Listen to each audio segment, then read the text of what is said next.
एक खौफनाक भूतिया हवेली जहां 200 सालों से घुंघरुओं की आवाज आती है, मगर वहां एक परिवार रहता है और साथ में रहती है रमिया, जिसे मरे 200 सालों का वक्त गुजर चुका है। उत्तर प्रदेश में एटा के पास एक हवेली है। वीरान नहीं, बाकायदा आबाद है, एक परिवार के लोगों से, अगर तबाह है एक रूह से। इस हवेली में जिंदगी और मौत साथ साथ रहते हैं। अगर हादसों के मद्देनजर फैसला लिया जाए तो यहाँ मौत जिंदगी पर बहुत भारी पड़ी है। एक रमिया अब तक कई लोगों की जान ले चुकी है। एक शाम एटा के चमकरी गांव की इस हवेली से अचानक एक चीख गूंजती है। आवाज किसी लड़की की है। कहती है, मुझे हवेली से मत निकालो, ये मेरा घर है, वरना मैं तुम सबको बर्बाद कर दूंगी। कोई कुछ समझे इससे पहले एक और चीख गूंजती है, मगर इस बार चीख में मौत की तकलीफ भी घुली हुई है। पानी पानी कराने की आवाज के साथ कोई लड़की पानी मांगती है। ये वाकया कहीं और होता तो शायद कोई ना कोई मदद के लिए आ भी जाता, मगर इस गांव में हर कोई डर से सहम सा जाता है, क्योंकि पिछले कई दशकों से ऐसी चीखें इस हवेली से निकलती आ रही हैं और लोग कांपते हुए सुबह तक का इंतजार करते रहते हैं।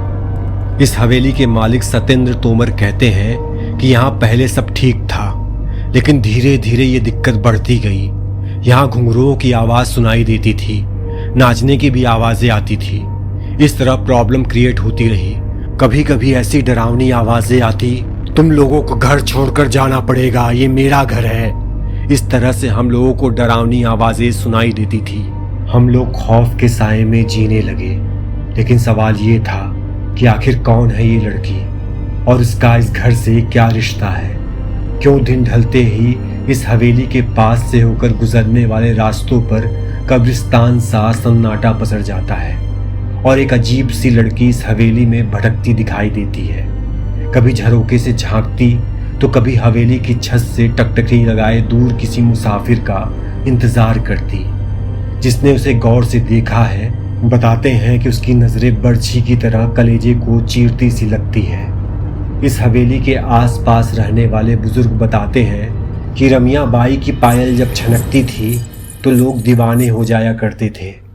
हर हवेली का मालिक ये सपना पाल कर रखता था कि एक दिन ये घुंघरू सिर्फ उनके लिए खनकेंगे। बात करीब 200 साल पुरानी है, जब रमिया इस हवेली में मुजरा किया करती थी। रमिया के दीवाने की फहरिस्त में इसी इलाके के 2 सगे भाइयों का नाम भी शुमार हुआ करता था, जो तकरीबन हर शाम उसी के पास गुजारा करते थे।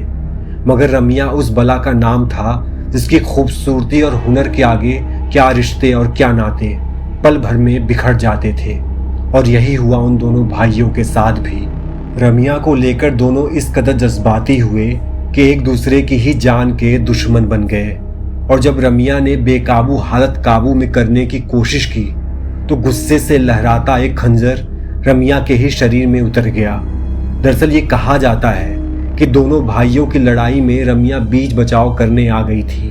वो चाहती थी कि दोनों में खून खराबा ना हो, लेकिन हुआ इसके ठीक उलट। खून तो हुआ, लेकिन उन दोनों भाइयों में से नहीं, बल्कि रमिया का, जिसका कोई कसूर नहीं था। और खंजर रमिया के सीने में घुस गया।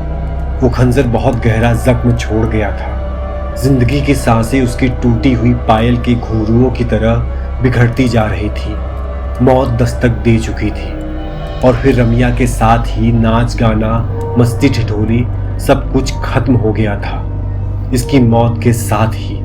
और ये मौत इस हवेली पर बहुत भारी पड़ी। वक्त बीतता गया, मगर उसकी यादें कभी धुंधली नहीं पड़ती भी कैसे, क्योंकि रमिया ने तो इस हवेली को छोड़ा ही नहीं था।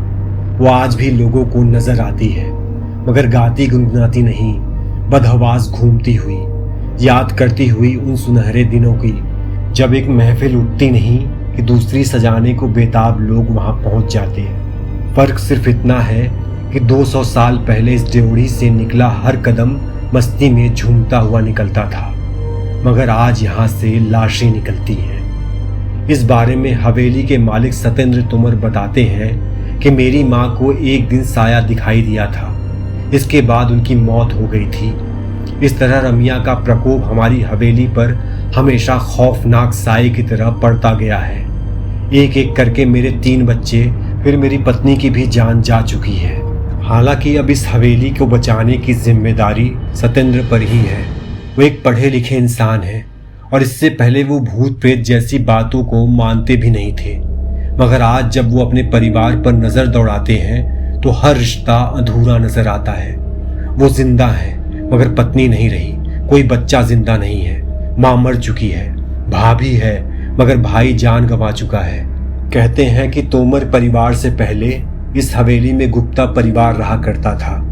लगातार हुई मौतों ने गुप्ता परिवार को इतना तोड़ दिया कि उन्होंने कौड़ियों के दाम में ये हवेली बेच दी।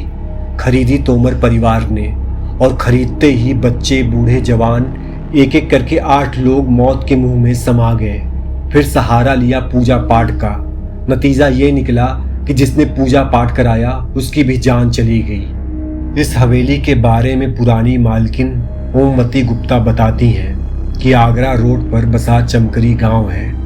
वक्त के पलों को बुनते बुनते आज तकरीबन 200 साल गुजर चुका है, लेकिन उस हादसे के बाद यहाँ कुछ नया नहीं हुआ सिवाय रमिया की दास्तान के, जो यहाँ के ताने बाने में बुन सी गई है, कुछ इतनी शिद्दत से कि बाकायदा नजर भी आती है, अनमनी सी भटकती हुई हवेली के बाहर भी और अंदर भी। नतीजतन इसके मालिकान इसे बेच देना ही बेहतर समझते रहे।